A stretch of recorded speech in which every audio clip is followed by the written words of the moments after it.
কোরআন তেলাওয়াতের ৮টি আদব রয়েছে। কোরআন তেলাওয়াতের আদব: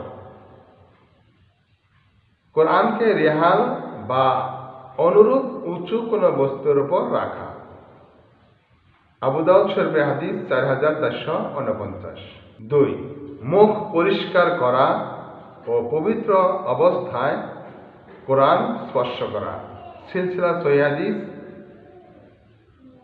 ১২১৩। ৩.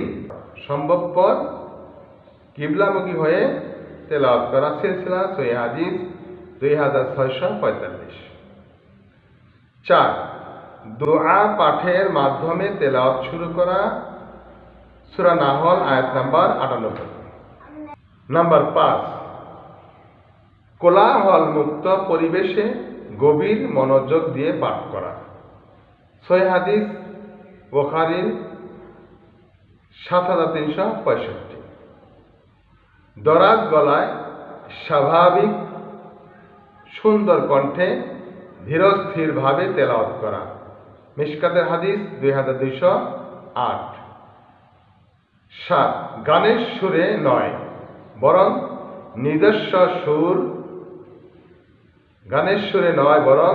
নিজস্ব সুরে তেলাওয়াত করা। দারেমি হাদিস ৩৫০২, ৩৫৬৬ নম্বর হাদিস।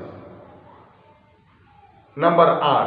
তেলাওয়াত শেষে দোয়া পাঠ করে শেষ করা।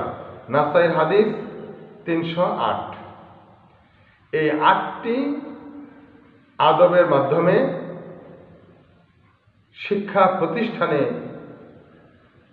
কোরআন শিক্ষা দেওয়া এবং ছাত্রদেরকেও এই ৮টি আদব মেনেই কোরআন শিক্ষা অর্জন করা।